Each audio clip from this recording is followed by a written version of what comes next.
Good afternoon and welcome to the 2022 Fair.com World Professional Black Ball Pool Championships. We're here at the Cedar Court Hotel in a pretty blustery Bradford here in the heart of West Yorkshire. So with the weather conditions as they are right now, there's no safer place to be than sat at home in front of the television watching the great entertainment and drama that's coming your way over the next 3 days here on the BBC Sport app, website and iPlayer. I'm delighted to be joined by one of our top professional players, Rob Donkin, and our resident pundit, Mark Pickworth. Guys, welcome to the event. First of all, Rob, obviously great that you're here in the studio with us, but obviously not disappointing for you that you're not still in the event. Tell us about your experience of the event and what it's like to play in this biggest event on the pool calendar. Yeah, it's a very good event to play in. It's basically the one that everyone wants to win. You know yourself. I was bitterly disappointed yesterday getting beat by Matt Brearley, but he played phenomenal. I think I made 2, maybe 3 mistakes in the whole match. Cost me the game, and now I'm sat here out the tournament. But still going in the seniors, still in the doubles and the mixed doubles, so plenty going on. But it's good fun. It's good fun. Yeah, so just for our audience, there's lots of events going on here this weekend. We've got the main event that we'll be focusing on today and tomorrow. But as Rob said, there's the doubles, there's the seniors, the masters, the ladies, of course, as well. We'll see them in action tomorrow in the final, and the mixed doubles as well. So there's 17 tables all in use for the next few days. So it's pretty hectic stuff out there. Mark, let's focus on the Open. This is the one that everyone wants to win. Tell us who are the names that everyone needs to look out for over the next couple of days. Well, the first name, unfortunately, the current world champion, he's left the competition already. He got beat yesterday by a very sort of unnoticed Tom Barley, sort of in the lower ranks of the professional, but he deserved his place in the last 16, but we're going to see him again pretty much soon. Liam Dunster, the number one, he's still in the competition. He's safely into the last 8.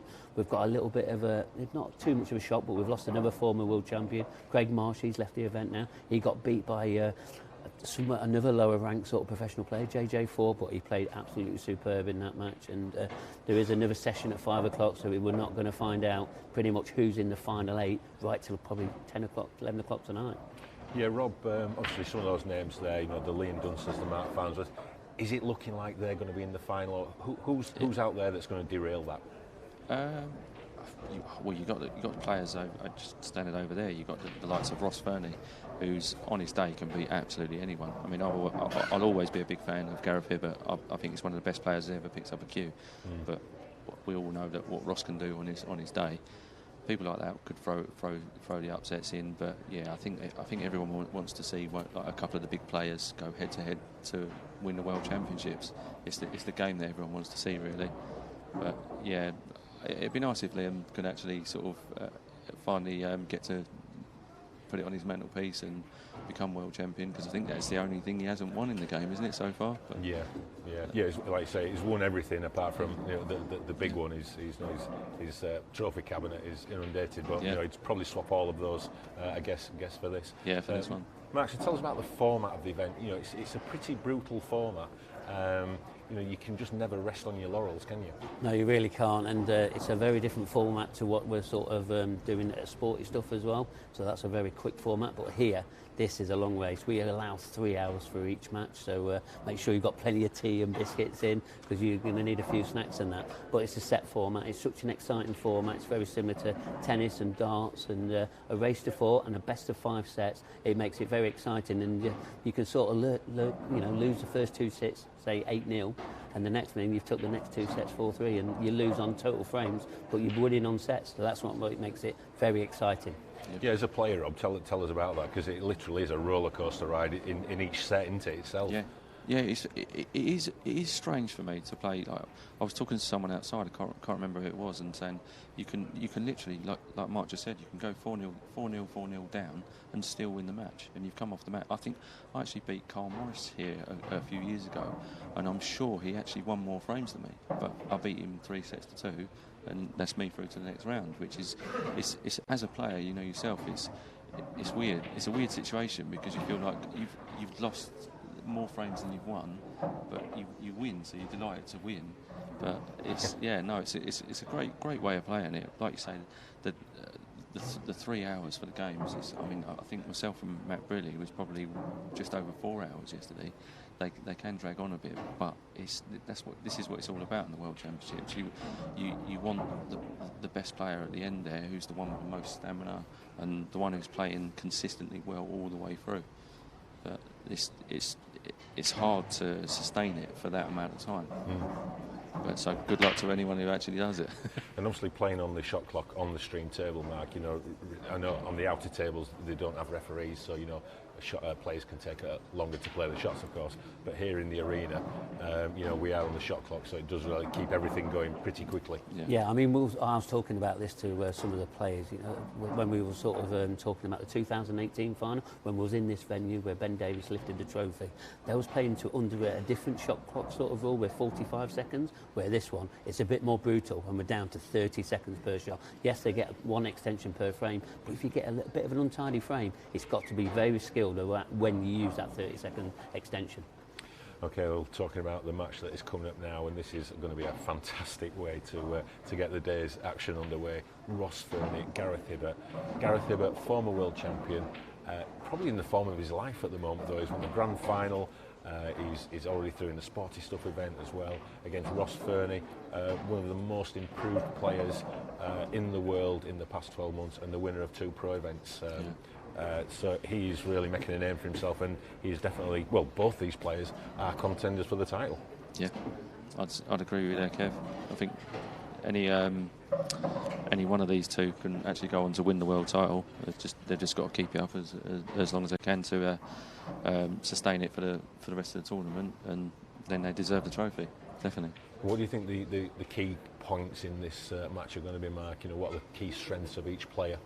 I think it's about keeping concentration. These long race matches, they've got to have that mental ability. And when things aren't going right, it's about who recovers first. Because not everything goes all rosy all the time, which we saw yesterday.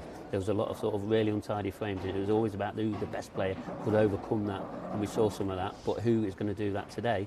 It's going to be really exciting to see who does that. It certainly is. I can't wait. We all can't wait. I think it's time to get the action underway. Let's hand over to our man in the middle, Darren Maidman, to get these two fantastic players going at it. Okay, when you're ready, gents, please lag for break.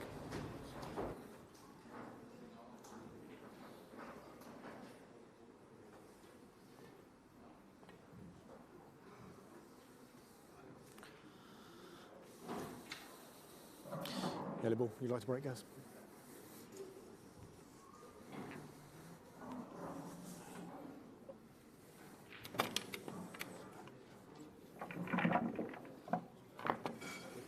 Went on at 12:30 today, and then we had 4 matches that went on at 3 o'clock today, so it was quite an easy one to pick out. This is the tie of the round, or the session, so to speak. Joined in the commentary box by Mark Pickworth. He's just raced over. Yeah, not bad at all, Dan. How are we doing? Yeah, not too bad. Looking forward to this one. Yeah, this is definitely the tie of the round, and it's going to be sort of interesting to see who can come through. I mean, Gareth's got the most experience in this World Championship, but Ross Fernie, what a great sort of up-and-coming player he is. Yeah, big gulf in age with these two. I think there's a good 22, 23 years difference. Gareth is by far the sort of, I think, I say by far, but the eldest of the elite players. I think the other top, what you might say on current form, 4 or 5 players in the world. You probably got somebody like Farnsworth, who's, 40, I think, 41, 42. But Gareth Hibbott, like a fine wine, seems to be getting better with age.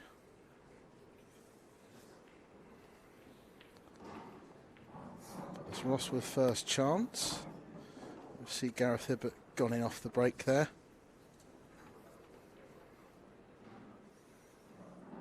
These reds are fairly easy for somebody of Ross's class. Although, to be honest, getting off the mark in these first the first frame of a big match. Always seems to be the hardest ones to win is the first and last frame.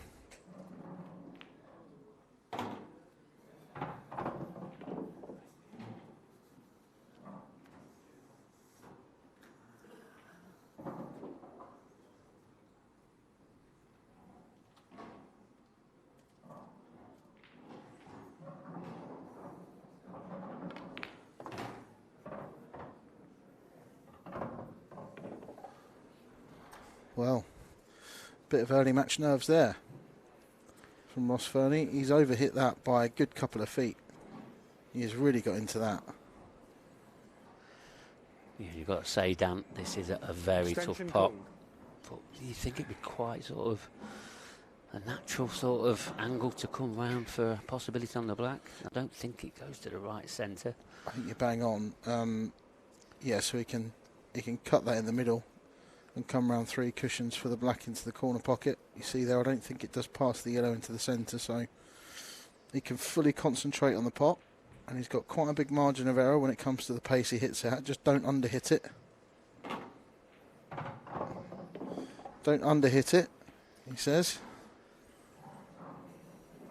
Yeah, and I think that's one of them shots, Dan, when you sort of play that at a bit more pace, it makes the pot a lot harder. He's just sort of tried to make sure the pot left himself. We haven't really got a shot on this black, but what can he muster up here? Well, he's looking at playing it off the yellow into the corner pocket. 10 seconds. So skimming it really thin and squeezing it into this left corner pocket off the yellow. Yeah, look at the action he got on the cue ball there as well. 1 free shot, 1 visit. Time out. Yeah, I mean, that's not a bad outcome, but you'd expect sort of somebody of Gareth's class to clear up these remaining yellows and the black. But to have them 2 balls going to the cushion, it's made it a bit more challenging. Yeah, you're right. I mean, it was looking like it was going to be absolute dollies, but the yellow's just flicked itself on the cushion and the black too. So, yeah, you see he's somebody that backs himself to make these tricky pots. You see some players try and do a little bit too much when they have a free shot or a free visit. They might try to get the black off the side cushion, or just flicked it out while flicking the yellow. But Gareth, see earlier he's made back-to-back 147s on the snooker table, so he isn't daunted by a pot down the cushion from a little bit of distance just because he's got 2 shots. Just going to back himself to get it. At this level they do as well, don't they? Yeah, they don't like sort of bumping into balls, moving them off. Some players do it a little bit more than the others, but when you look it right down to see who gets the good results in the tournaments, it's the players that don't bump them out that you see sort of it gets the more results. Yeah, I think it's a bit of a rule you try and tell yourself, isn't it? You know, don't cannon in. You don't really want to be cannoning into balls unless it's really, really necessary, or unless there's very little risk. I've just seen there from Gareth his first mistake as well. He went in off the break, which was a bit unlucky, but just went out of position there. A bit of a lapse of concentration. Yeah, I think he was always wanting to play that yellow into the middle pocket. I think he just didn't sort of get into it. It's first frame, can't be too critical, but this is the way that he wanted to take this finish out, so he sort of had to reroute with the white a little bit, but nothing sort of major to cause him a problem. Yeah, a bit of early match nerves from both. Frame. And that's it, 1-0 Gareth Hibbott. Off and running. Yeah, and I suppose when you pop the white off the break at this level, you sort of expect the punishment of losing the first frame. But he's got away with that one. That's one bullet dodged. He has, and it's amazing how many times the first frame seems to set the tone for the match.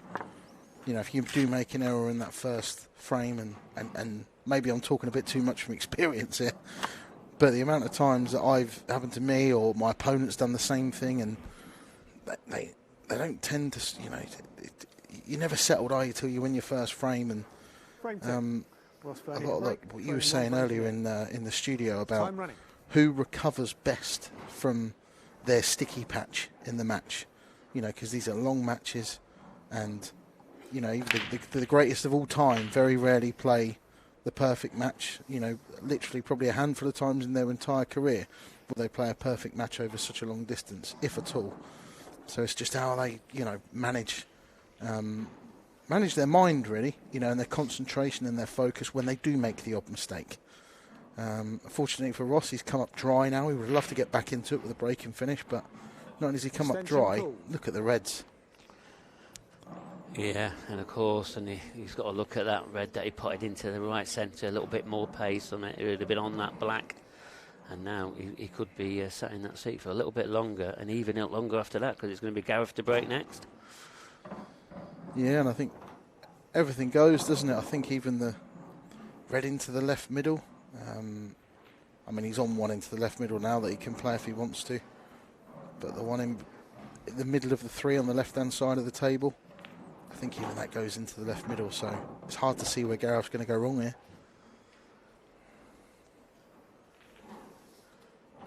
Yeah, he'll just be working out the route. Like you say, if that red goes in the left middle, this is a very simple clearance. But I like the way that Gareth started this match. He's very sort of just making sure everything's going to be right. 10 seconds. But when he's in flow, he's one of the best players on the planet, probably, without a doubt. Yeah, I was saying earlier, he seems to be getting better with age. He's 51, 52 now? Yeah.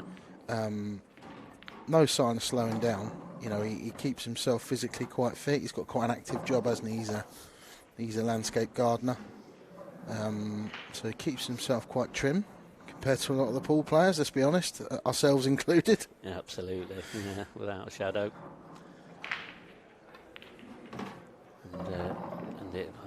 He's been a world champion, and he knows what it takes mentally to get over the line, because these are long matches. 2 matches a day, 2 matches on Thursday, 2 matches on Friday, 2 matches on Saturday, and for 3 hours a time, you've got to be mentally tough. And I think in what we would probably, this was pick of the session, wasn't it? It was quite obvious that we were going to choose this, because in the Isle of Man, our last tour event, we had Gareth Hibbott win the Open event and Ross Fernie win the professional event, his second pro event win of the year.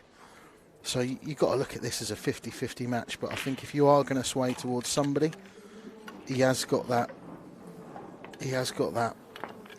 world title that Ross Fernie hasn't got and hasn't ever really even been close to, let's be honest, at professional level. I think he won it at junior level, but if you had to sway towards someone, maybe that big stage experience. Gareth's got a little bit more of it, but form coming into this, he's just won the last pro event, Ross Fernie. He's got to be fearless, isn't he? Yeah, absolutely. But let's remember, these two have just met in the Event 2 final on the Sporty Stuff competition, the Champions Cup. Gareth got the edge that time, and looking at previous matches, they've played 4 times, and Gareth is winning 3 matches to 1. So how much is that going to play a part in the outcome of this match? Yeah, and the break as well is going to play a big part in the outcome of this match. And he's just hit another really good break. The white tracked right at the centre of the table, didn't get bumped in off this time by any other balls. I think of the two of them, I do think Gareth's got a better break. I think Gareth's up there with one of the best, maybe top 5 breakers on tour consistently. And Ross hasn't got a bad break at all, but I don't think it's his biggest strength. No, I think power-wise, they're very similar with the way that the balls break. But what you'll see throughout this match is that Gareth's white is a lot more under control than Ross's white. Definitely. I've definitely picked Ross up on some of that when he's been in some of my interviews, and I know it might seem quite brutal sort of picking him up on it, but I'm sure he's looking at working it out. Oh, yeah. God, how many times do we talk about Farnsworth, and Dunster? They're almost the perfect player apart from their break, but you bet your bottom dollar, they're working on it all the time. They're always trying to figure out how they can improve it. Like all these great players do. They're always going to try and improve their weakness. And Ross Fernie will be no different to that. He'll definitely have been putting some work into his break as well as the rest of his game. Yeah, these players, they love to get their hands on that trophy. That's what everybody plays all season for, to play these World Championships. They're such the major part of this major trophy, isn't it? It really is. It's the big one.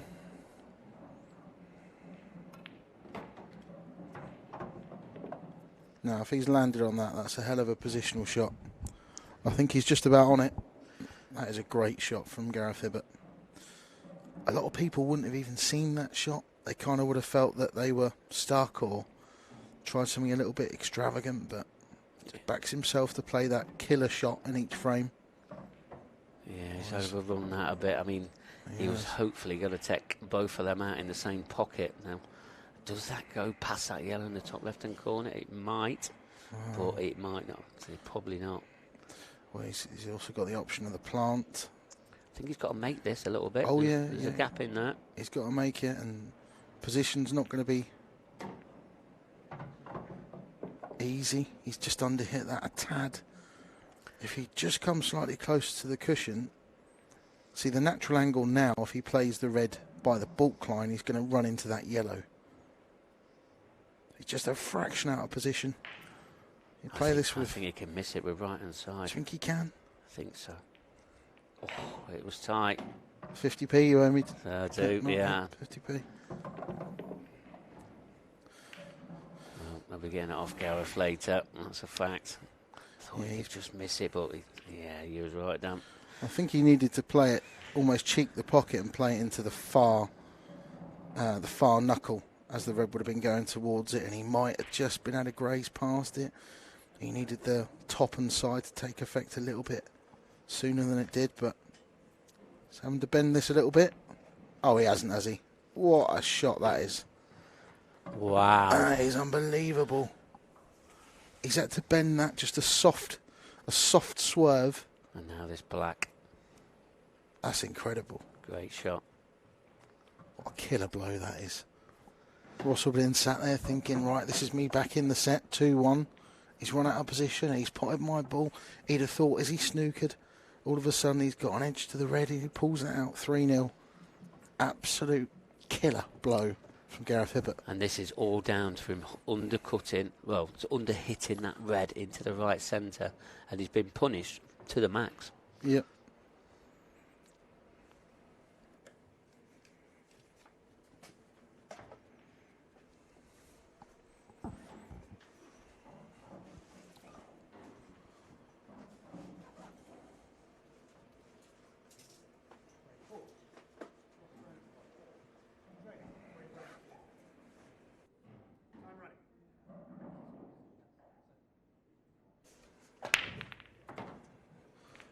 It's a much better break from Ross Fernie. Much better break, and not the kindest of splits. Yeah, I said he gets a lot of power. Look at the way that them balls have split, though. But as you said, they've not landed nicely. Yeah, we weren't being too harsh on him. Let's say it's certainly not a weakness of his, Ross. He just isn't one of the 3, 4, 5 people we would talk about as having a great break. But it's certainly not he's not got a bad break. I think he just loses the cue ball a little bit, doesn't he? Tends to lose the white a little bit. Yeah, he definitely does. He does want to. Saw that white, he just pinged off 2 cushions and onto the bottom of the table. And it still went a little bit close to that corner pocket, whereas you see what Gareth did, he was straight up the centre of the table.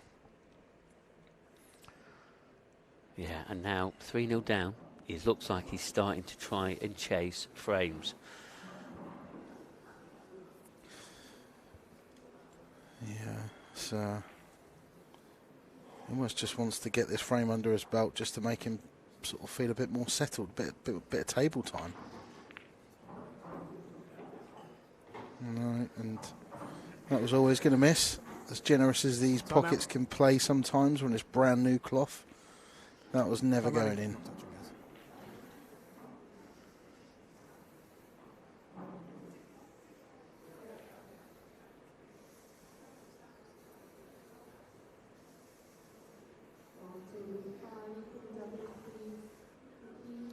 10 seconds. Extension called.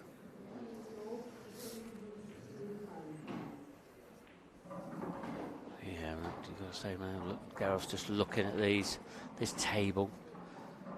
He'll be looking to really punish Ross here. One good shot here. And this table is sort of, it opens up a little bit. He couldn't have played the cannon any better, but the white's just stuck in that gap. Is he looking at a skill shot to really open the frame up? I mean, what else has he got? A double? It looks like he's looking at a cutback. I mean, that's risky. It really is. 10 seconds. Oh, maybe Double. that's nicely played. These are the ones these are almost quite enjoyable to go for when you're 3-0 up in a set. You feel like you've got, it's almost like a free hit. Doesn't matter if I don't get them. And if I'm Ross sat down, I'm probably expecting Gareth to take these out.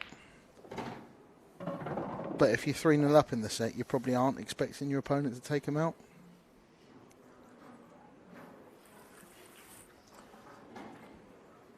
Just underhit that one a little bit.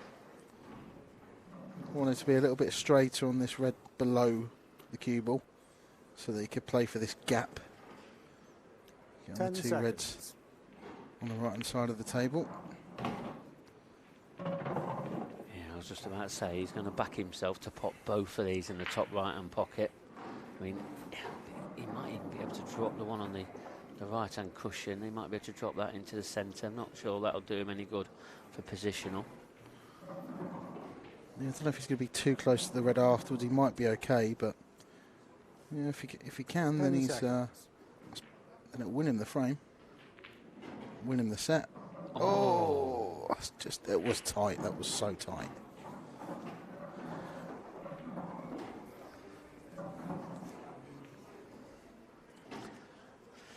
This is a chance that Ross Fernie must take now. And he just needs to get a frame in the ball just so he can relax. I think he's even messed that up. He was trying to play on the yellow into the left middle next, and he's caught the jaw on the way out. As he's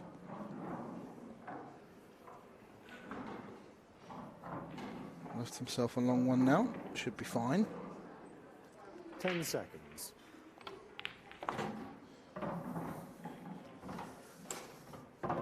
It's just a little bit typical of how this match has gone so far for Ross. Feels like he's chasing the game and had the white under perfect control so far, but we know how quickly the momentum can change and shift. I want to set from 3-0 down in my first match, and you almost, when you go 3-0 down in a set, you do almost see that as a free hit, if you like. You almost sort of resigned yourself to losing that set, so it can actually relax you a little bit.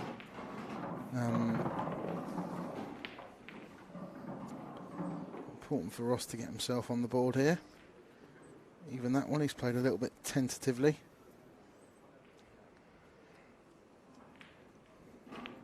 Do you think it's helped?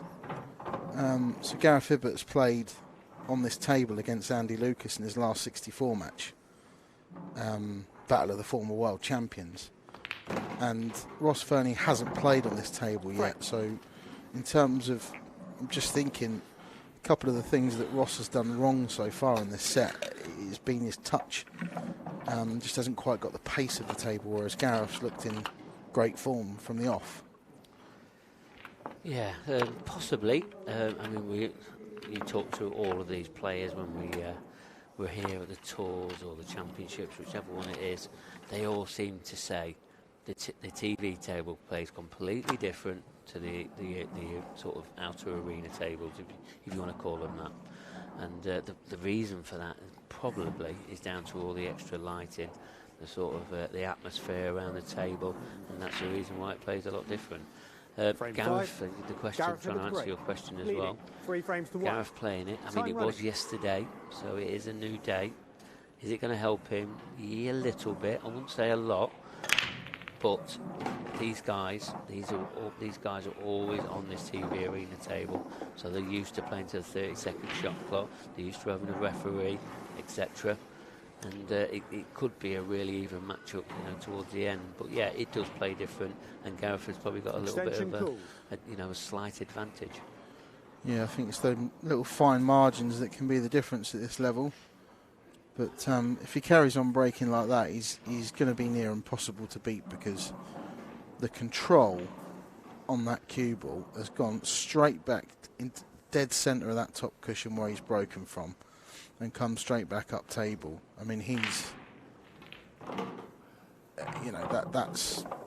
that's a worrying sign for Ross Fernie fans if he's breaking like that, because, I mean, I'd have fancied him clearing up on yellows here, and reds are even easier. Just a little bit of traffic. They're all sort of covering each other to an extent, so he's going to have to play maybe just that one clever positional shot and just pick them off in the right order.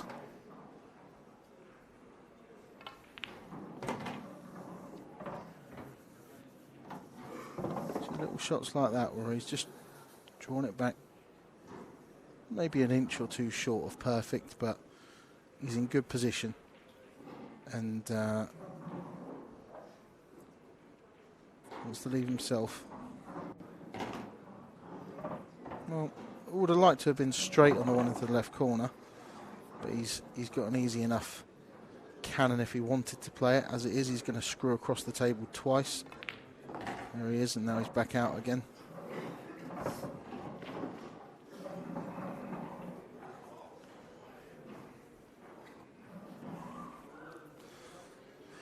And I think, you see Gareth, he's got so many different abilities of shots, the little stun shots, the long stun shots, and you need that sometimes to get yourself back in position, and we've seen some of that now.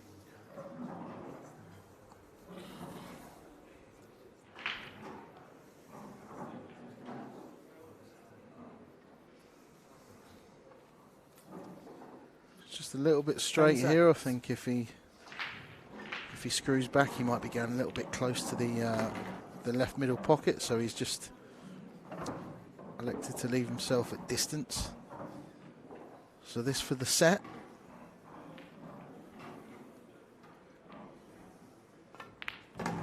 Heart of the pocket, perfect start for Gareth Hibbott. Frame and the set. I think he ran out of position in the first frame, but recovered it anyway. Ross has had a bit of an edgy start. So, first blood, Gareth Hibbott. He'll be feeling pretty good in his chair right now. Yeah, well, you said he did going off on that very first frame. Ross didn't sort of capitalise on that error from Gareth. I think what we will see is Gareth just seemed to going off at the break a few times, because he draws that ball back, the unlucky bounce and sort of in-offs he can get. It really can. Yeah, the white does a bit more travelling naturally, doesn't it, with Gareth? So I think he's one of the best when it comes to getting splits, but yeah, now and again his white can travel a bit too much, and he's probably a little bit more likely to get kicked in off than others. Ross definitely does the same. He doesn't park the cue ball in the centre of the table. Foul. Well, there we go. I mean, I've never seen him do that before. One free shot. No, I haven't. I mean, just look at the way this cue ball jumps up and down, and then just flicked off the cushion, jaw, and then goes straight into the corner bag. But he's not trying to do that. He's not trying to get the white to bounce up and take out the lighting. No, he isn't. I'm just wondering though. He's lost that first set. How much is that playing on him? I think just put a little bit more pace into it. Yeah. There's a bit more. Really trying a bit too hard now. He just needs to relax. Yeah. These are set formats. Yeah, don't get too angry with yourself. It's a long way to go in this match just yet. I think you bang on, Mark. I think he's just give that one a little bit extra, almost taking his anger out. There's a couple of uncharacteristic mistakes in that first set.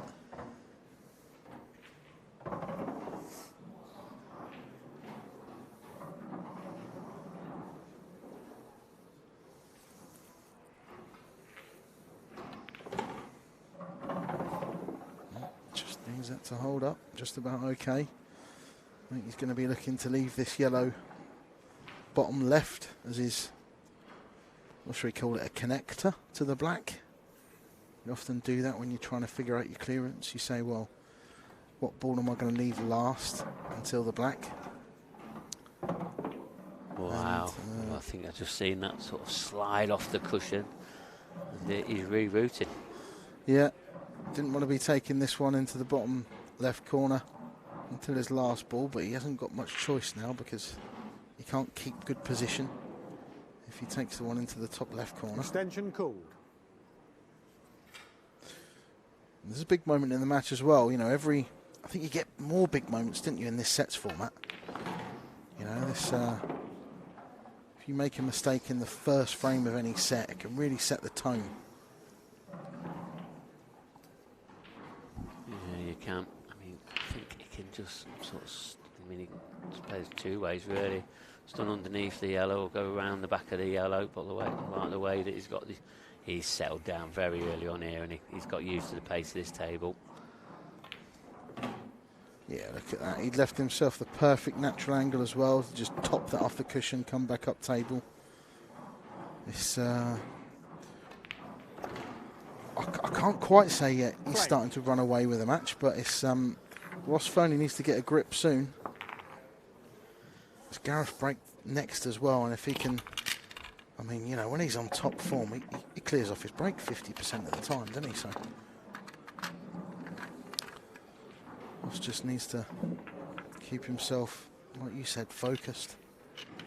Know that when his chances come, and he is going to get them, just needs to be ready to take them.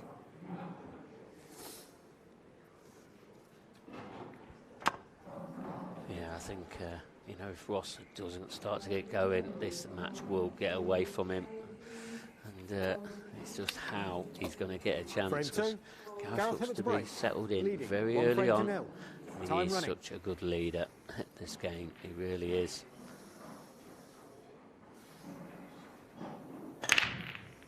Wow. Foul. You called it, didn't you, Mark? Now and again, he does lose that cue ball. Free shot. The power's undeniable. He still gets a great split. Time running. Balls scurrying around everywhere. It's a huge split from Gareth Hibbott, but the white straighting off into that corner pocket.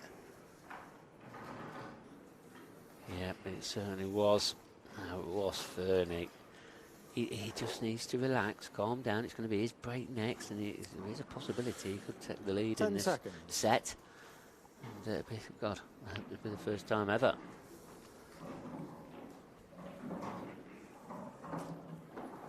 He needs to keep himself in it.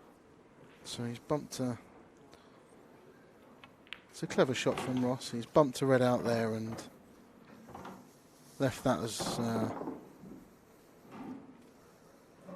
good, let's say, connector to the two in the bottom left-hand corner of the table. Should be leaving those three at the bottom of the table till last.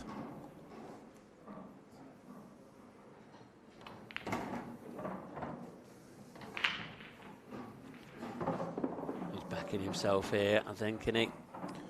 Yeah, he wanted to be a little bit closer to this red, but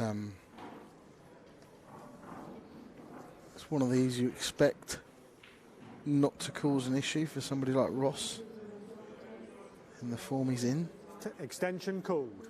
It's a little bit close though. He's going to have slightly hampered cueing over the yellow, just closest to the white, which is just a little bit off-putting.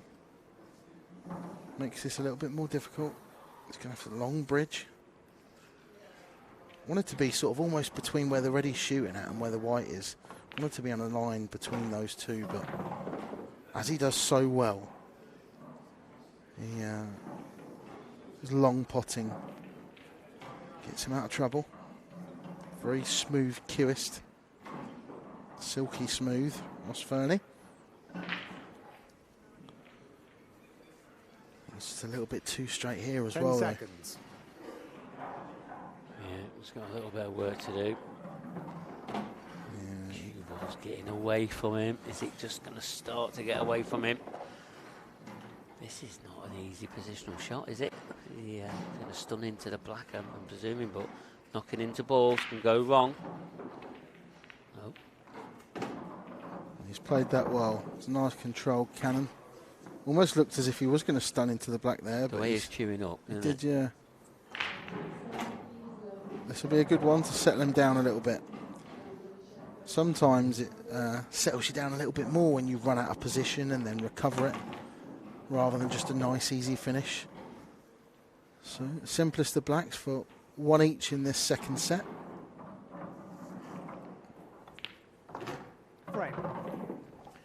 Yeah, and they sort of reply to each other, with both of them having an in-off in this set, and they've replied with a reverse clearance from each of them. So can this now just settle Ross a little bit? He'll feel that he needs to take this set. He probably doesn't have to win it, but he needs to probably, just so he can just settle down. Yeah, he's a huge second favourite if he goes 2-0 down. Anybody in the world would be against somebody like Gareth Hibbott. Not completely out of it, but yeah, in his mind, winning this set is, there's no alternative in Ross's mind. He doesn't really think about going 2-0 down. Scores tied, 1 frame all. Time running.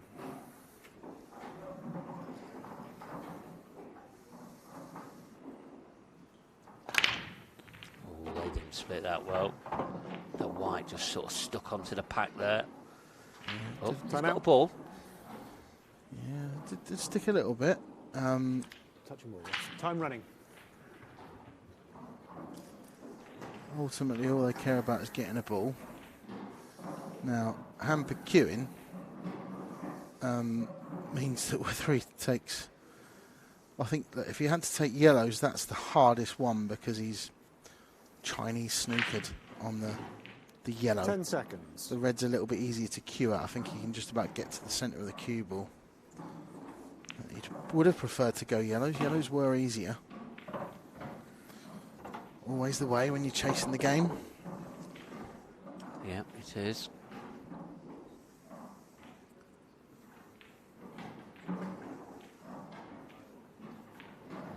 We've already got our first quarter-final line-up. That'll be on at 5 o'clock. 10 seconds. I'm not sure if it's going to be on this TV table, but it's going to be Clint Jansen against JJ4. Liam Dunstan is safely into the quarter-finals. He's waiting for the winner of Luke Sanchez or Simon Ward. And the second session, the bottom half of the draw, if you want to say that, that's sort of underway now. It's got started at 3 o'clock. Tom Barley and David Arnold still 0-0 in sets. Craig Brown, he's taking the opening set against Ben Davis. 10 seconds. And then we've got Mark Farnsworth, the number 2 seed, one of the informed players of this season. He's 1-0 ahead against the amateur player, Matt Brearley. I mean, he's a quality player, Matt Brearley. He had some good results yesterday. Yeah, very good player. He beat Jason Remington in the seniors earlier today, 8-7. I watched that deciding frame. Took out a really good finish under pressure, but he's been a top amateur for a long time now, hasn't he, Matt Brearley? It's not a huge surprise to see him last 16 of the Worlds. Now, Ross Fernie is making his way about these reds. Now, the red furthest on the right-hand side of the table is his problem here.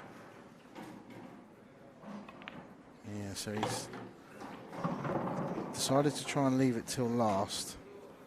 So the easier pot's going to be the red in the left-hand side. He just needs to get down into this bottom right-hand corner of the table. He's got quite a big margin of error, and he really would like to play. He can play it in the middle if he needs to, but he really would like to. I think that's perfect, you know, Mark. Play this off the yellow into the right middle. It's a much easier pot. That yellow's in the perfect position. He can just play off it half ball and hold for the black. Yeah, he's got to hit it with a little bit of pace for the red to go in. So the yellow has just gone to the top of the table, and as you said, Dan, it was perfect. Yeah, and the comeback's on. Ross Fernie now 2-1 up in this second set. Right. Seems to have found his feet, settled in the match. Yeah, and I think the way that he sort of sat down there, had a quick drink, you can see he's a lot more relaxed now. This is a Ross we know. He's definitely been rattled in that first set. But yeah, he's started out the second set very well. Yeah, I mean, he always seems quite calm in his chair, but you're right, yeah. body language. He seemed to sort of almost have a spring in his step there, like a boxer who sort of marches back to his corner rather than slumps into his seat. He's up for this.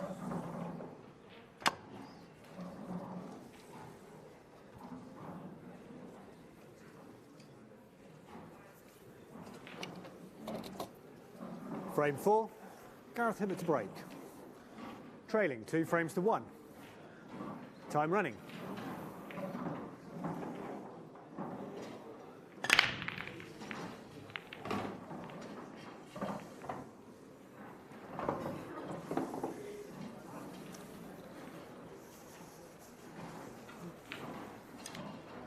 Yeah, this break here, it's a good break again, but look at this top left-hand corner. How untied is that? I think he can get through to the red. Might be able to get to the yellow as well. But yeah, and he lost the cue ball again, didn't he, Mark? Yep, he did. Went into the sort of side, sort of under the other there. But there's a bit of work to do here. I think this is why, one of the other reasons why, aside from trying to keep it away from those pockets and going in off the break, if you can hold that cue ball in the centre of the table, look how much of an easier table this would have been. Oh, that was a great effort there. He has played that just to try and knock that out.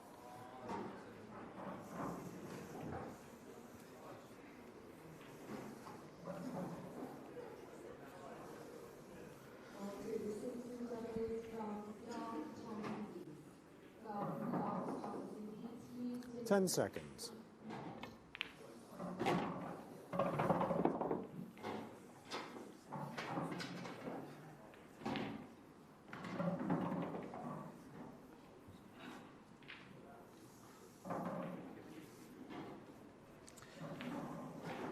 So makes his way around yellows, and as messy a table as this looks, if he can leave himself the right angle on the yellow right of the 3 at the top of the table, he should just be able to. It's really, really important what angle he leaves himself. He's just coming around to have a look at that now. He can just rest on the red 10 seconds. below the other yellow. And he's not hit it. Oh, that is way short. What, He's not hit it. 3 inches probably. 3 Yeah. or 4 inches. I don't know if he's got a gap, has he, to get through to the one nearest to the corner pocket. But yeah, he's sort of quit on that one a little bit, hasn't he, Gareth? Yeah, I suppose he didn't want to overdo it. 10 But seconds. I'm with you, Dan. He could have just played that a little bit sort of further on, definitely. Yeah, he knew what he wanted to do. He just didn't execute it. He hasn't found the gap, Is has he on this? If he's found the I gap, think he is. That's some shot. The way his body language is going around the table. Is he on this? Wow. I think the yellow goes into the bottom right corner pocket as well as we look at the table. So if we 10 can seconds. get the cue ball out somehow, which is easier said than done. Yeah, that's good enough. He just wanted to leave himself a shot. Now, not only has he got a difficult pot here, it's also difficult to get anywhere near the black, so he's just going to have to leave the black at distance.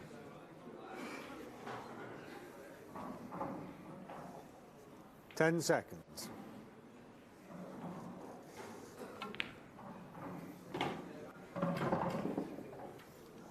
You don't look like he's very happy with that. I think he was expecting that white to come out a little bit further than that. But he's got a shot at this. What a tremendous clearance this will be if he gets this one. I think 3 or 4 yellows ago, he would have snapped your hand off for this. Just a shot of the black. You don't care how difficult it is. What a clearance that is. What a finish. Frame. Absolute masterclass of digging yourself out of a hole. Yeah. And just leaving yourself a shot. Not trying to be too clever. Not trying to play too aggressive a positional shot. Just leave yourself a shot and back yourself to get it. And he is the absolute master at that. Yeah, and Gareth Hibbott, this is what he's really, really good at. And you're wondering if that'll just click him into another gear now. I mean, he's already in about third gear already. I mean, is there any more gears he can go up in his game? He's one of the best on the planet. Be interesting to see how Ross goes about this, because he's just been sat in his seat, admiring what Gareth Hibbott's just done. How's he going to reply to that? First of all, he needs to get a good break. Does. And he'd have been sat in his chair about a minute or two ago thinking, I've got a good chance of going 3-1 up here. He's messing these up. 2 frames all. It's a hammer blow. Time running. Yeah, we've had reverse clearance, breaking dish. It's some standard, and the white ball is done it again. off the table. You don't need to hit them that hard, Ross. You don't need to hit them that Time hard. running. He's just trying to get too much into them, and it's also gone off the table Extension to the cool. right-hand side of the table as well, so he's not even connecting sort of flush on that front ball, and that could really cost him dear. There's a very good chance that'll be the last shot he plays in this set. The next time he comes to the table, when Gareth's in this sort of form, breaking like he's breaking, he's probably around 50-50 that the next time he comes to the table he's going to be 2-0 down in sets. Yeah, 2-0 down. Plus, he's not breaking in the third set. Gareth's breaking it again. He could be coming back in the third set 1-0 down in that as well. This is that set format. It's so brutal. He could be sat down for the next 15 minutes. Yeah. 10 seconds. Well, We'll better get him in the comms and we'll interview him while he's watching Gareth clear these up, are we? well, commentators curse. Yeah. You just know that Gareth's going to mess these up now. Yeah, that was ultimately very tough, but he's still got a chance at these. And I think that yellow, the one sort of on the middle pocket, he could always drop that in. But they're very tough, either colour. I think that's the...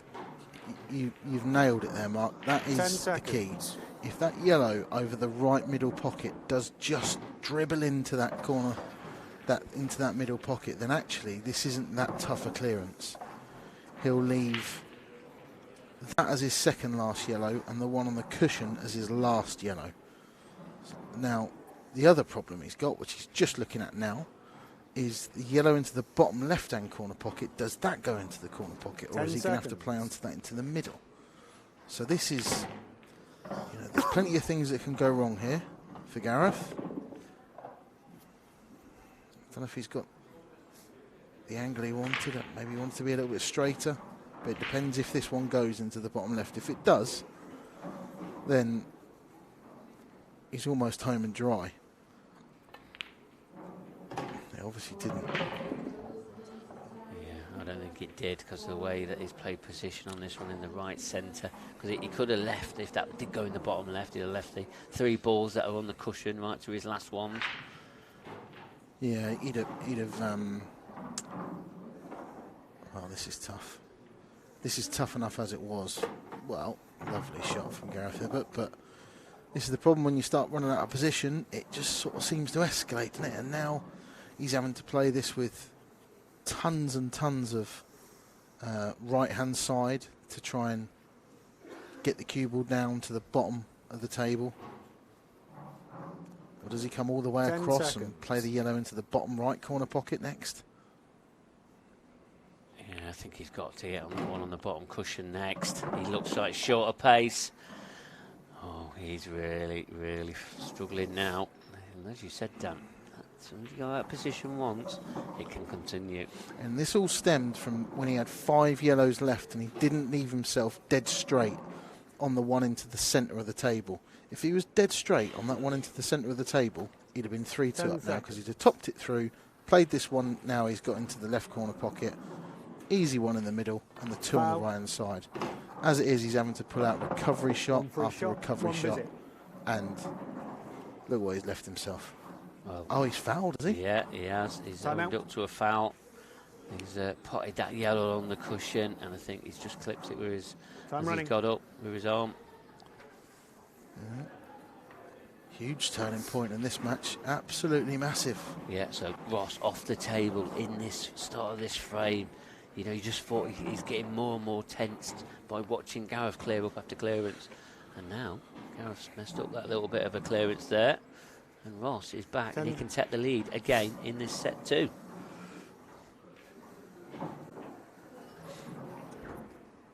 This will hurt even more for Gareth Hibbott. Always hurts more when you've missed a chance.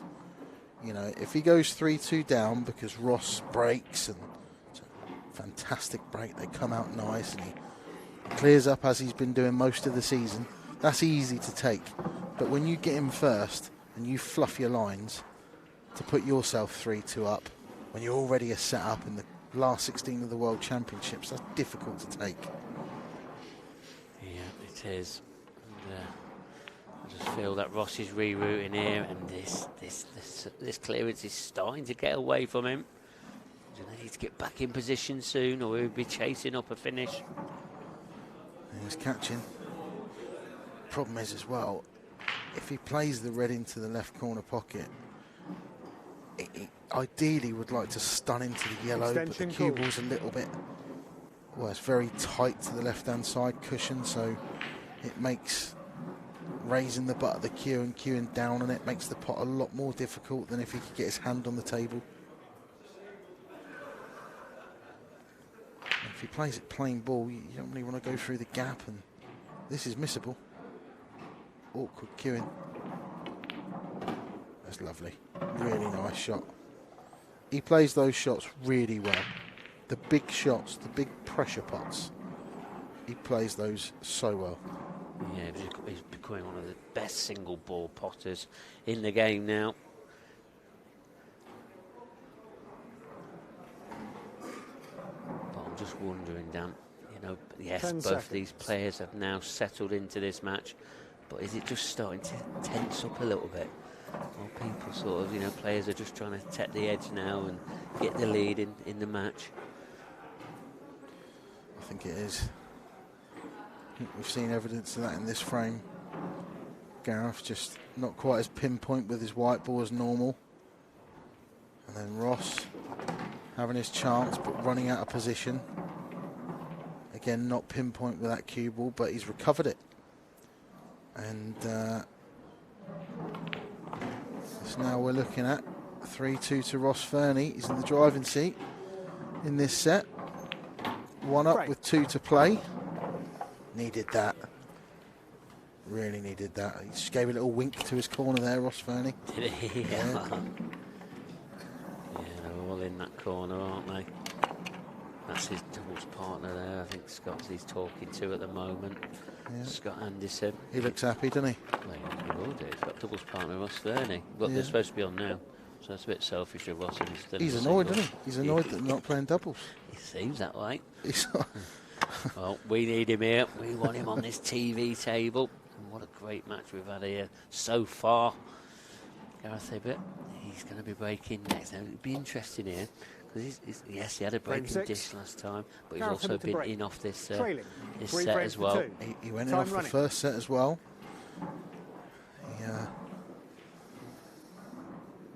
He never fails to get huge power into his break, but like you said, does lose the white ball a little bit sometimes.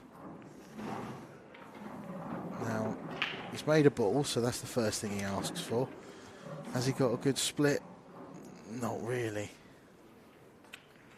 Problems for reds and yellows, whichever one he chooses. Maybe. Yeah, I think he can only pot a red. I don't think he Extension can get call. through to the yellow in the bottom half of the table. He could play a red onto the yellow as well, but they're difficult. I mean, the red he's got in the top right, yes, he can be knocking in the reds out, but again, it might not go right. No, but at least he's got a chance to go into this area if he wants to. He can play the red top right and go into this area. He's just trying to see if it does go off of the yellow, if he can get close to it. And if he does, he'll want to do that. You never want to smash into balls unless you have to. 10 seconds. A little bit of a reach for him. Not going to reach too far out. Right, he's decided to go into them. And that's come out pretty good. Couldn't have asked for much better there, because his other problem ball, the red on the left-hand side cushion, he's got the perfect ball now in the one that he's just broken out to be able to go into it. So it's a double whammy. 10 seconds. Yeah, I suppose he knew that. So it's going to be a key shot after he pots this one into the top right-hand pocket. I'm just looking at that black. Does it only go into the right centre, or does it go in the bottom left? Does it go into any? Yeah. Is he going to have to leave himself a double? We can't see from our angle here in the commentary box.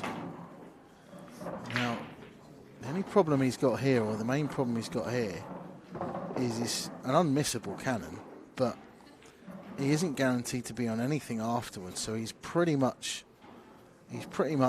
relying on being, unless he plays this at quite a lot of pace and pushes his red right down into this bottom left-hand side of the table, or he's relying on landing on the red that he's breaking out. Now, at first glance, that looked like that was the perfect nudge, because the white, it caught it thin, so the white came out to the centre of the table as well. But the more it's run on, it's not quite perfect. Can cut it into the corner, though. Yeah, we can, but the white ball, he's going to be doing some travelling. He's going to have to come off a 2, maybe 3 cushions. 10 seconds. To take this one. Yeah, swing it round 2 cushions. Just to get away from that back cushion. That's okay. That is okay. It's about as good as he could have done from there. But how many more of these big pots can he be putting into this clearance? I mean, he's more than capable of getting them all. That's another one, but he's going to be another little tricky one. Does that black pass? He's just had a look. I reckon it does. I just don't think he's got a full pocket. You mentioned earlier about Ross Fernie being one of the best single ball potters in the game. I think Gareth Hibbott's right up there as well. I mean, he strokes shots like that. He strokes them in as if they're hanging over the pocket. Just had another look and then another one. Obviously hasn't got a full pocket. 3 each. What a frame we've got coming up now.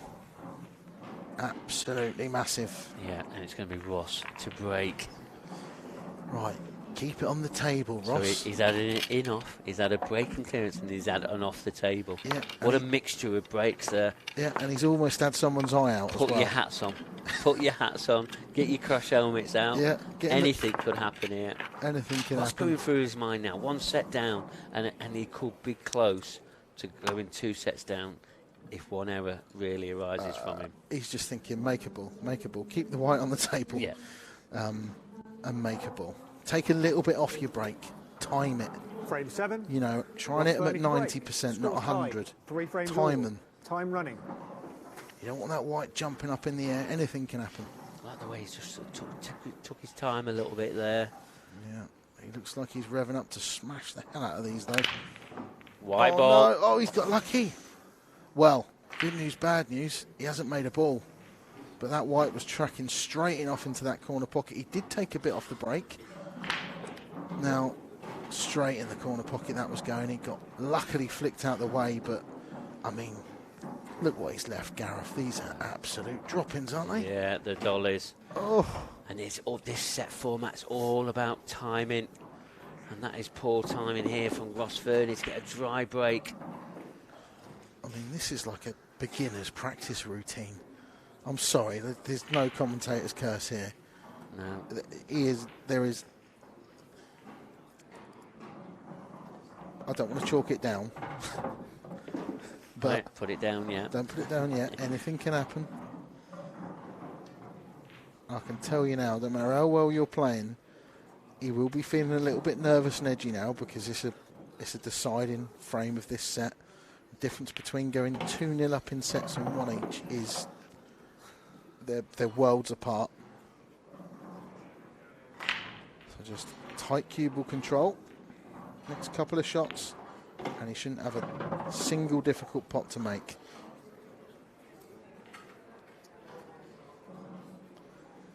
Ideally wanted to leave the 2 in the top half of the table as his last 2. He's actually slightly out of position now. I'm trying to find problems here. Yeah, you can't see any problems there, Look, can you? imagine the red in the bottom half of the table isn't there. This is exactly where he'd want the cue ball, for the 2 in the top half of the table. Right. But I say he just plays 2 long pots now. You don't have to do too much. No, and he's just dead straight, so he can't really screw back. Just drop it through a touch. Drop it through a touch, maybe. If he was just literally an inch to the left of where he is now, he'd be stunning back. He'd already have played the shot by now for the red into the same corner pocket. 10 seconds. Key moments of this match, and definitely this set. Now, it's a pretty simple pot now. Can't see it going wrong from here. No, and you know, an inch or two either way would have made this a bit more difficult than it is. He was perfect on that, and he's made no mistake. Huge for Gareth Hibbott. 2-0 up in sets now. In the set, Gareth Hibbott. Big favourite to win this last 16 match. The Godfather. Yeah, he is up against the Riot. There's Gareth, he's just sort of going off for a little comfort break. Yeah. I'll talk you through some scores, Dan, after you want to sort of give you a bit of analysis about where we're sort of at in this match currently. Well, we're at Gareth just dealing Ross a hammer blow in taking that second set from being 3-2 down and going off for a comfort break, as they call it. Some call it a tactical break. You see it in snooker all the time, don't you? When you win a big frame, or you head off to the toilet just to let your opponent stew.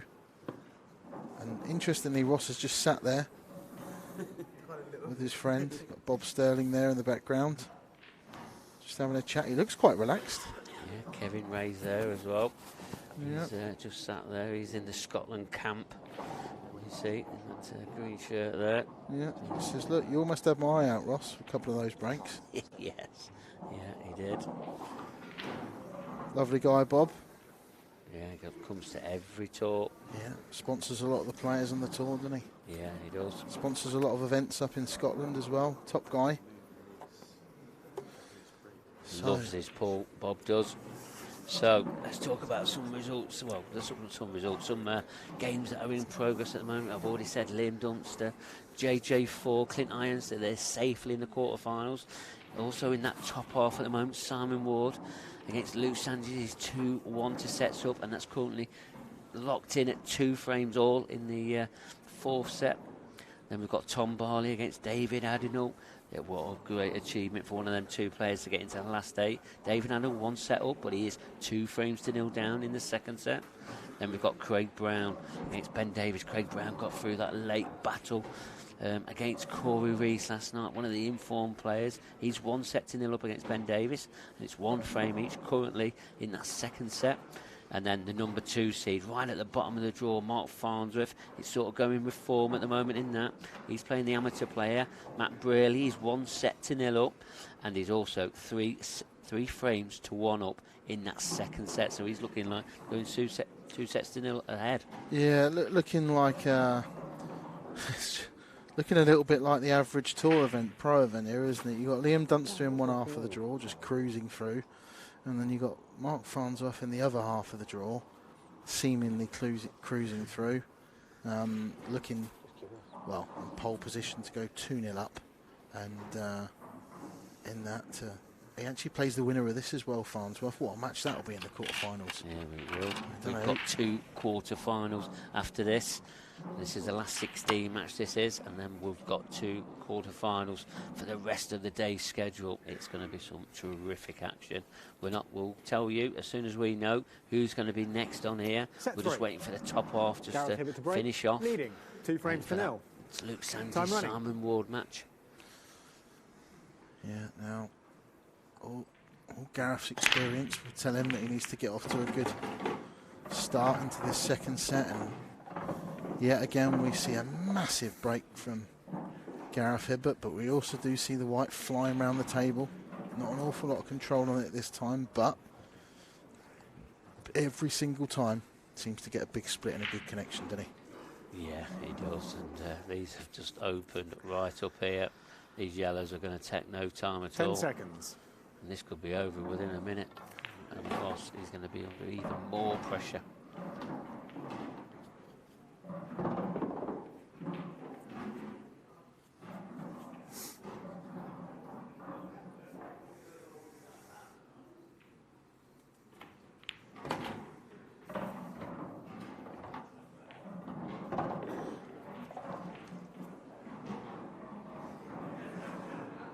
slightly out of position for Gareth. Would have loved to have been sort of straight or just off straight the other side on this yellow.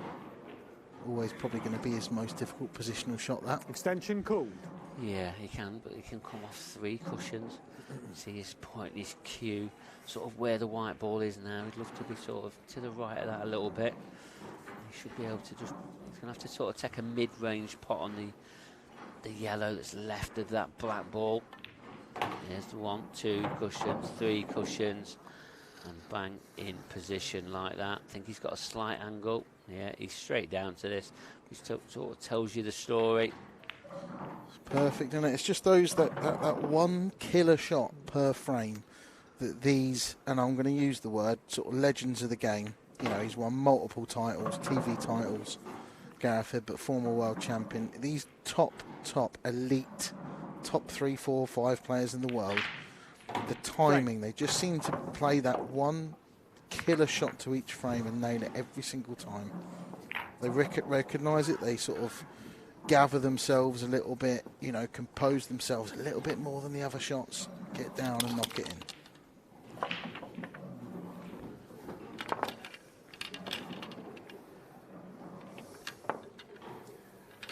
He does for Gareth Hibbott. He's been in a bit of form recently. Won that grand final event in the Isle of Man.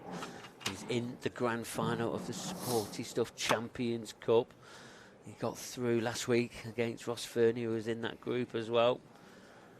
And then he's here now. Is he going to be really pushing to get another World Championship title? Trailing 1 frame to 0. There'll be a lot of players that's going to trying to answer to that and hopefully stop him from getting that title back.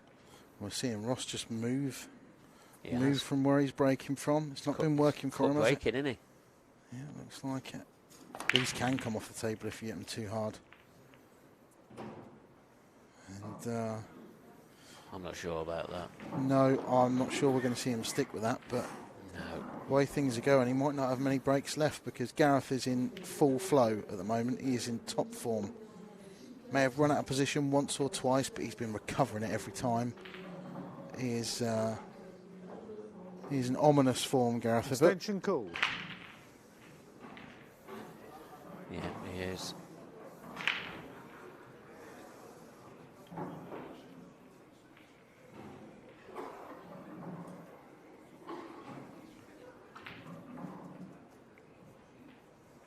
Just seen him use the extension here, just trying to figure out what he wants to do.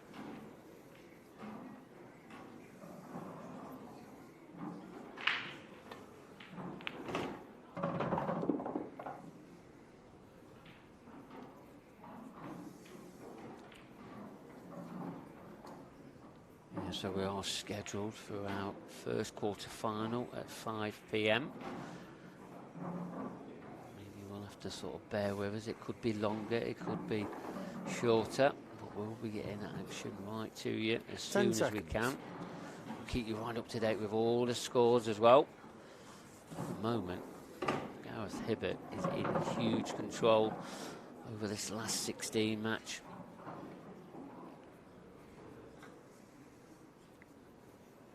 All about this bottom left-hand side of the table, how he goes about that, and as messy as it might look, I think he can pick them all off, you know, if he plays the one he's just looked at. Yellow into the bottom left corner pocket. 10 seconds. It'll then be on the middle of the 3 yellows into the right-hand corner pocket. He didn't quite have that. He wanted to do that, but he didn't quite have the angle to hold the cue ball, so he's gone into them. Controlled cannon. It's not come out good at all. Now what's he do? I mean, he hasn't got an extension. He hasn't got much time to think about it. He can go for a double, but he's losing the cue ball up the top of the table. Yeah, I mean, if he can sort of stun it past that left centre pocket, he'll still have a ball into the right centre, but I think he'll be chasing a clearance that might not be on. Yeah, and second prize, he'll take that. He really sort will. of played that. I know he got a little flick off the yellow, but the pace he played it tells me he tried to cover the pocket anyway. Yeah, or at least just put the yellow in front of the red.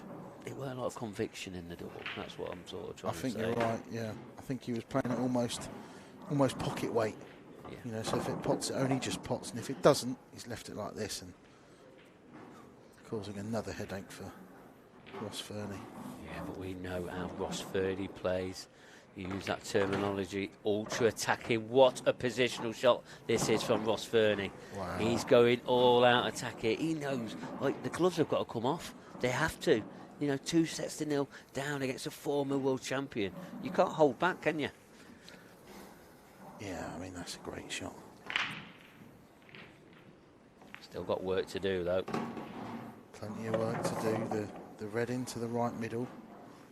I think it definitely goes. He just wants to, he'll have to get good on it to be able to get down to the black. So he's far from out the woods in this.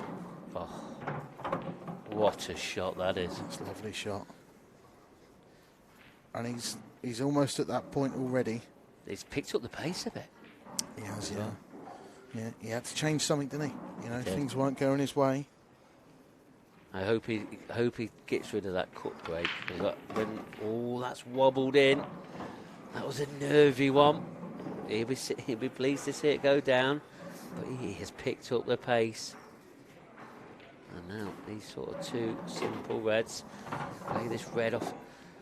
He could play it off one cushion, but I expect him to play it off two. Yeah, swing it round, loads of left-hand side. He's coming round for the middle. He's all right. Just doesn't want to be hampered over the yellow in the corner pocket. He's perfect. Yeah, I just thought he'd over sort of cook that a little bit, but he hasn't. Right. Frame. Just got to remind himself, you know, like you say, in this sets format, it can all change, and it can all change quite quickly. If he finds himself all of a sudden in 5 minutes' time, he's 3-1 up in this set, he's going to feel completely different. Look at him, he looks like he's 2-0 up. Yeah, just laughing and giggling and all that. He does need to relax, though, he really does. And, he's good enough to get back into this match. He's just got to have some belief. I think he's still chuckling to Scott Anderson. He's in his corner, trying to G him up a bit. But, you know, you can G up players all you want, but if they're sat in that seat, Frame 3. there's not a lot you can do with them. Gareth Hibbott to break. Scores tied. 1 frame all. Time running.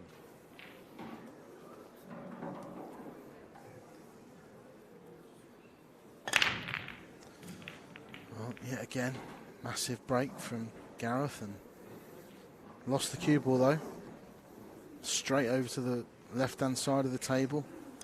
Wasn't too far away from that middle pocket, but as good a split as it was, nothing down.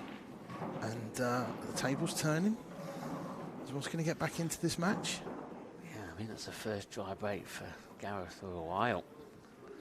10 It seconds. really is. Extension called. I mean, yes, he's had it in off breaks, but I can't remember him a dry break. God, at all.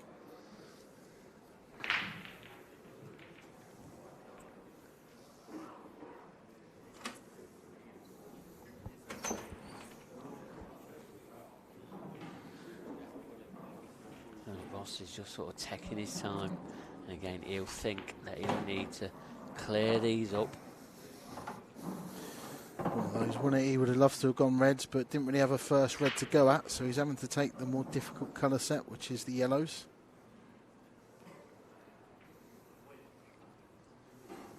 Now, won't be the most difficult finish he's ever taken out, but the black looks like it's tied up. 10 It seconds. does go into the right middle pocket, so he doesn't really have to break anything out or play any cannons.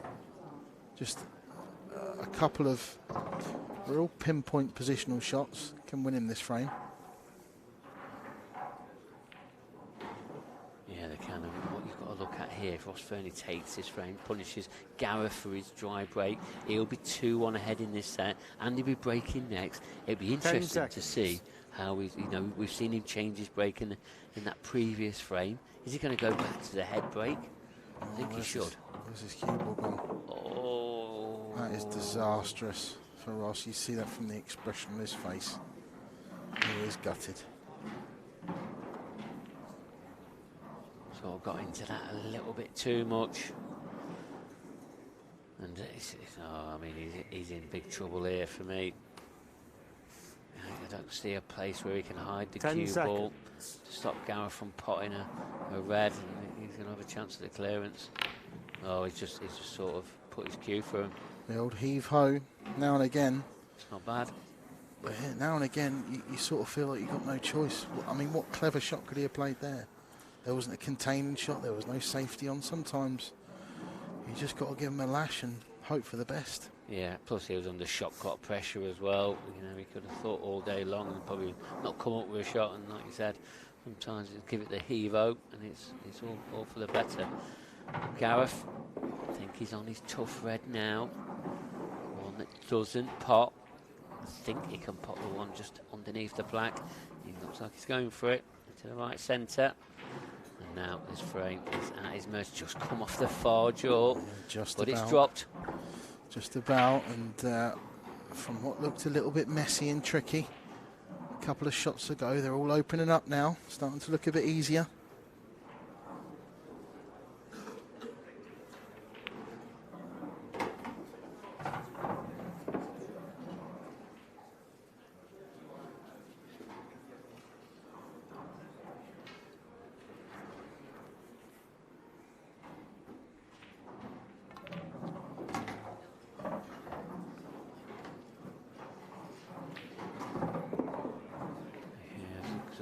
About his business now as a former world champion. Just can make these clearances look very easy. Cued that very nice. Got into it a little bit more than he wanted, but he's fine. Not going to see any problem here from Gareth. Needs a little bit of an angle. He don't really. You could just stun it in for it in the top left as well. He had options. All too easy for Gareth at the moment is the problem here. If you're a Ross Fernie fan, when Gareth Hibbott's in this sort of form, the last thing he needs is a helping hand. Frame. And he is getting that from Ross Fernie at the moment. Some very good stuff from Ross Fernie, but mixed in with a couple of uncharacteristic errors. Doesn't seem to be getting the easy finishes either. You know, seems to be the pool gods are against you sometimes. If you do go 2-0 down in a match, or you're behind or chasing a game, like that last frame there, he would have loved to have gone reds, but didn't have a first red to go at. Just a difficult long plant, so had to go yellows. Always seems to be the way. Yeah. But Ross, you know, if he had, we sort of saw him come back positive in that sort of previous frame, and then he didn't clear off that dry break from Gareth Hibbott, how much more negative thoughts is Ross going through?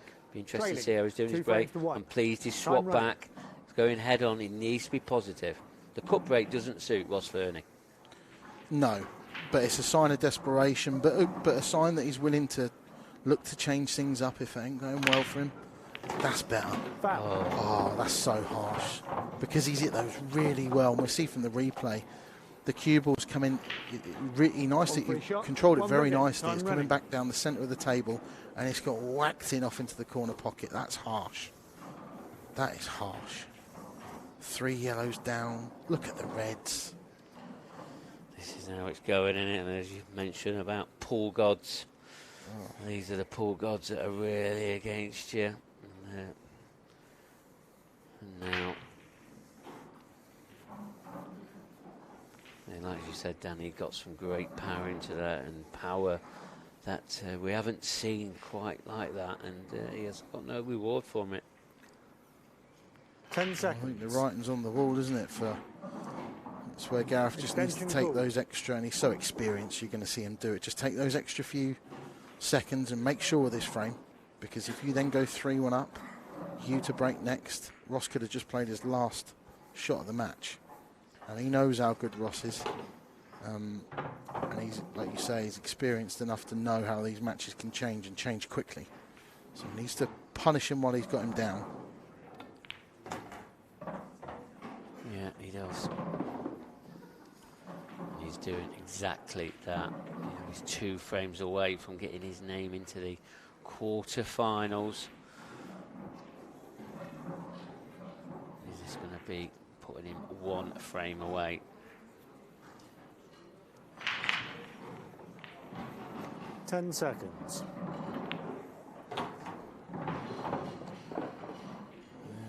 plain sailing here. He's gonna, I think, might see him take this red on the left middle now. Just get rid of it. Back up for the 2 top of the table, maybe. He's got options he could go about this a couple of different ways. Yeah, we can do it very easily as well. Again, he's making the white ball travel a little bit. When I say travel, Gareth is very, very good at that. He's now into the top half of the table. Maybe able to take the sort of most difficult ball, when I say that, the one sort of right middle. He's got to come out of his way. But he's sort of dot-to-dot position. Really does have that killer instinct, doesn't he? Seems to know, doesn't sort of, doesn't play too quickly or slow up. He seems very good at maintaining a steady pace. Playing like it means nothing when it means everything, as the famous saying goes. And this black to go 1 frame away from getting into the World Championship quarter-finals. Frame. And there you see it. 3-1 now in set 3. And it's going to be Gareth to break next. Is he going to finish the job here and now?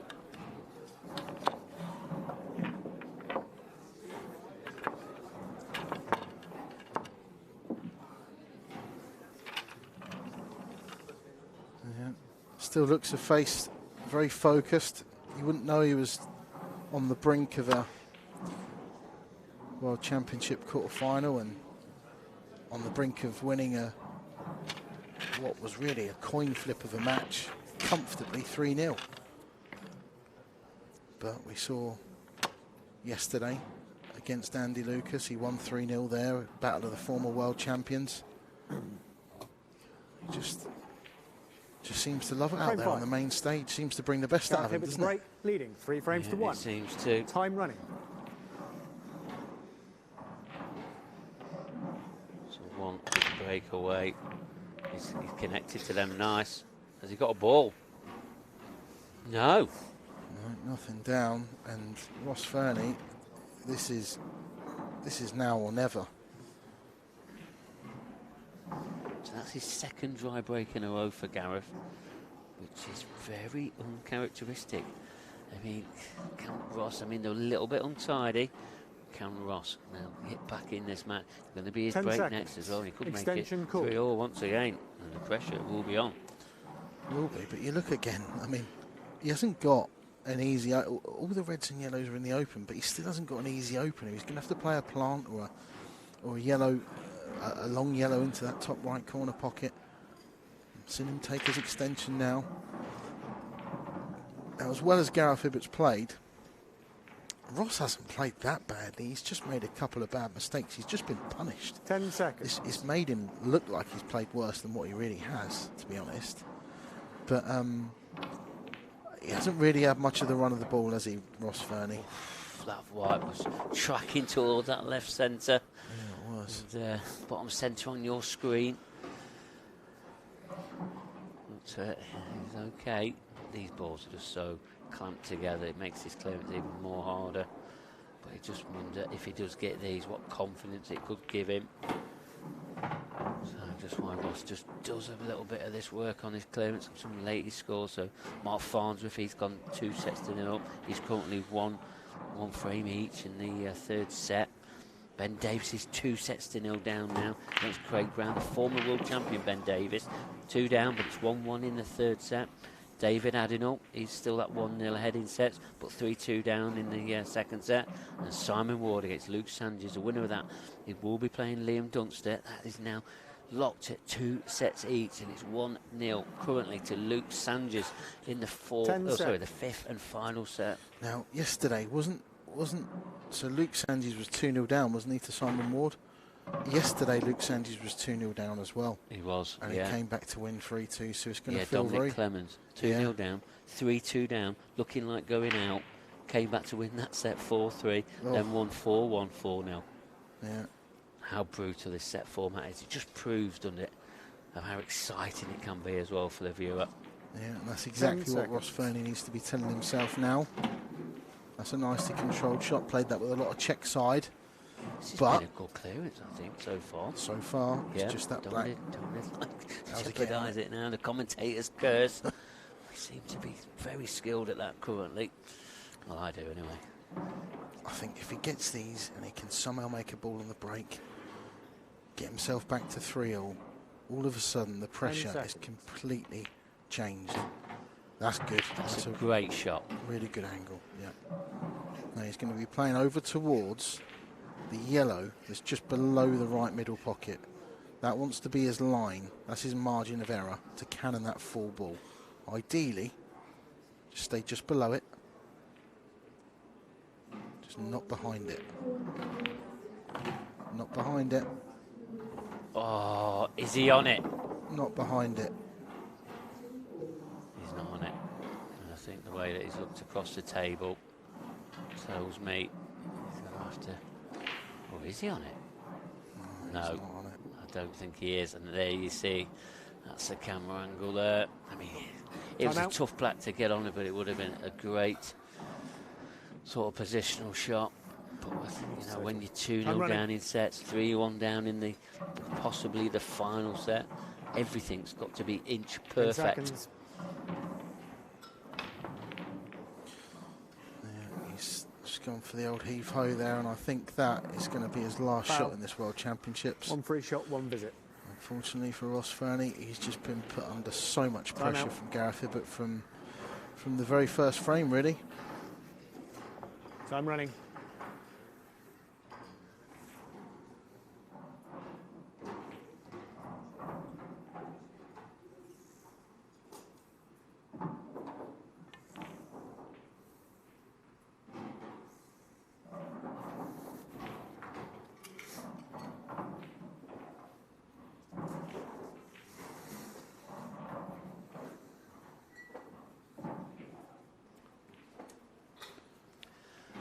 So it's looking like these are the final shots now of this match. And Gareth Hibbott going about his work. He'll be safely into the quarterfinals.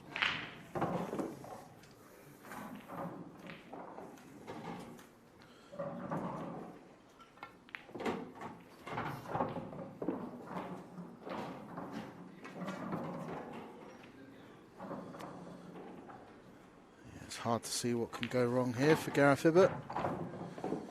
Looks ultra relaxed around the table, as he always does. It's a lot easier said than done. But for my money, he has looked as good as anybody in this tournament so far, especially with this 30-second shot clock. Very difficult. A lot of the players find that difficult to adapt to. Gareth seems to have a way of playing under this 30-second shot clock without really looking rushed at all. Just goes about business at his steady pace. And you've got to say, look, Ross Fernie might not have been at his best, but Gareth Hibbott in this match has been flawless.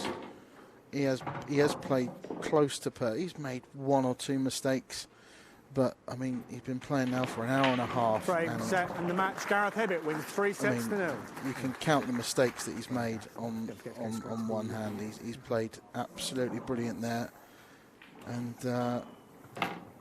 what a quarter-final that's going to be. Gareth Hibbott against potentially Mark Farnsworth, who is 2-0 up in sets in his last 16 match.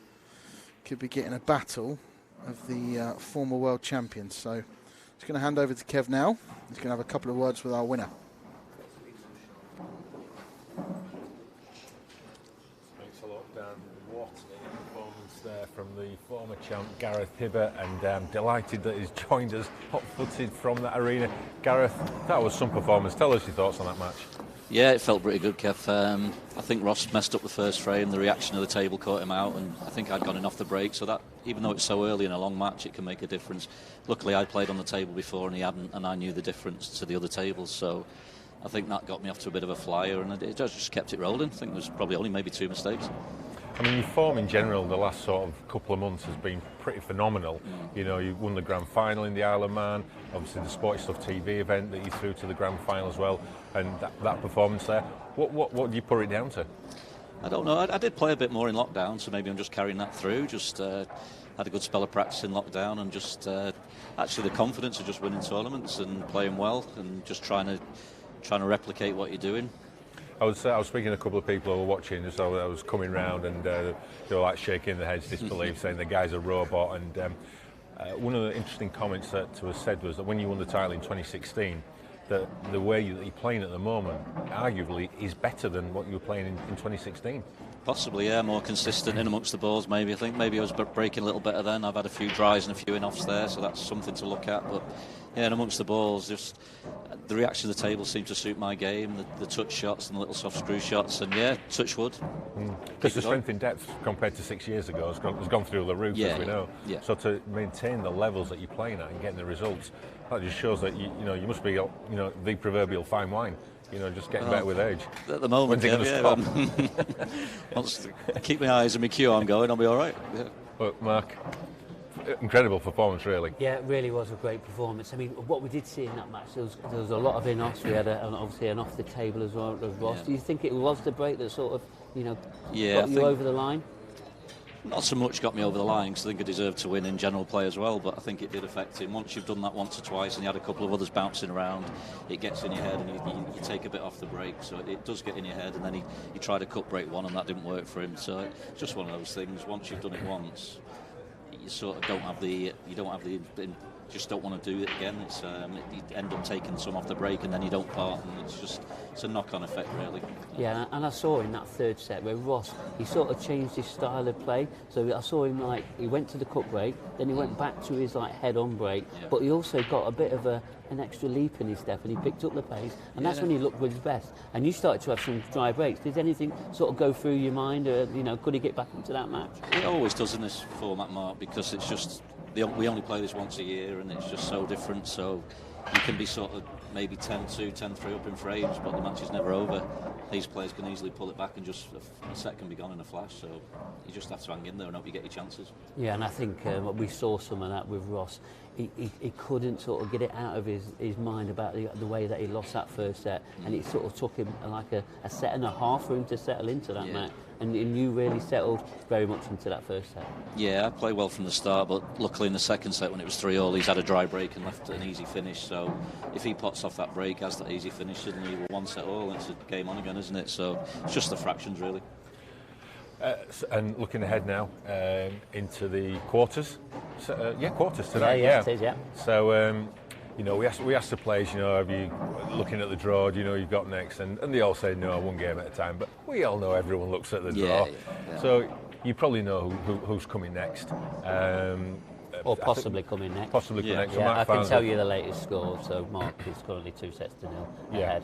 So it's looking like you and Mark in the quarters tonight, which will be on the stream again, and that is one not to miss when that's coming up.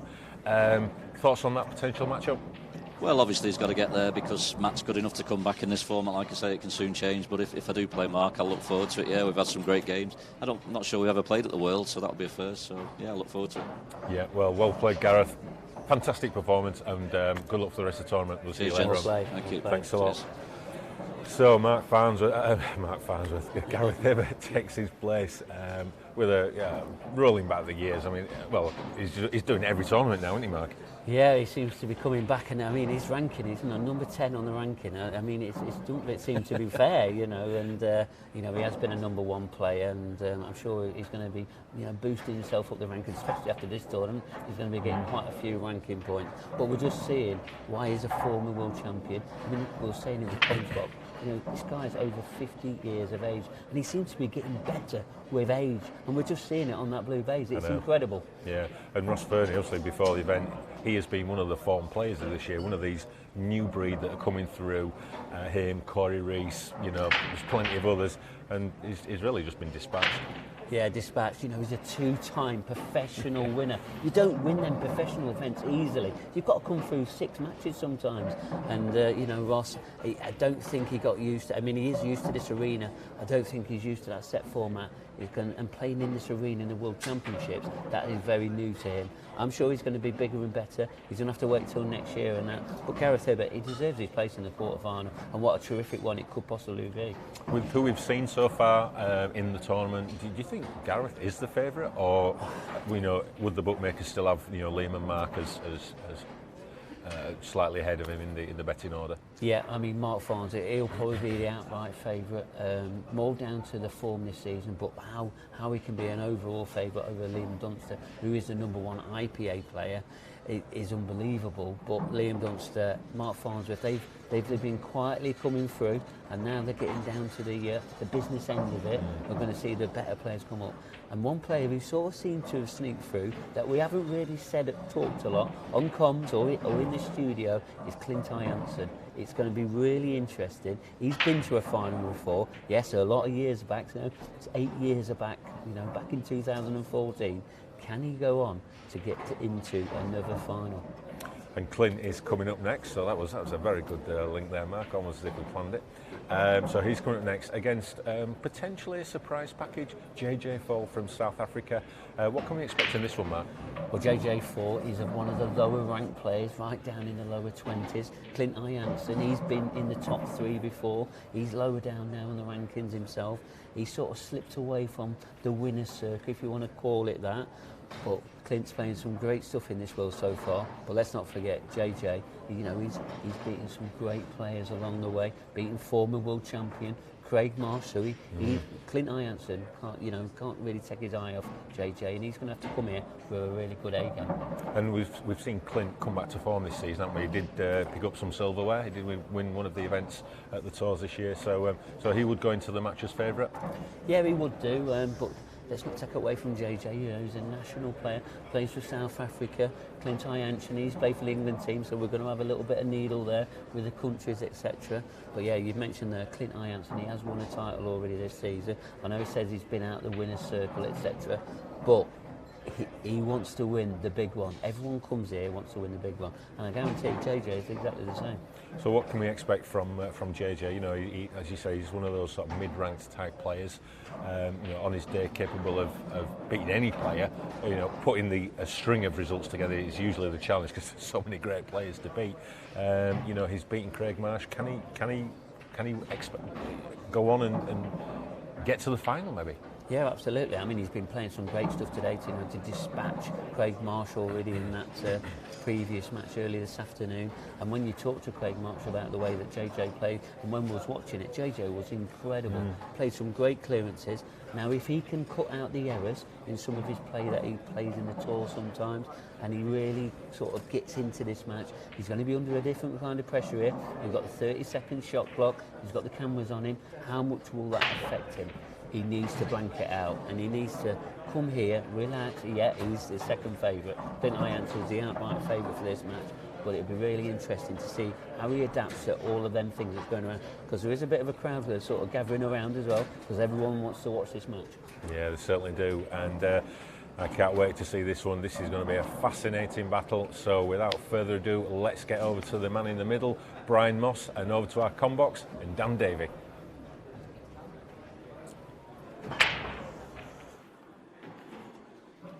Yeah, here we go. Excuse me, last 16. Clint Jansen.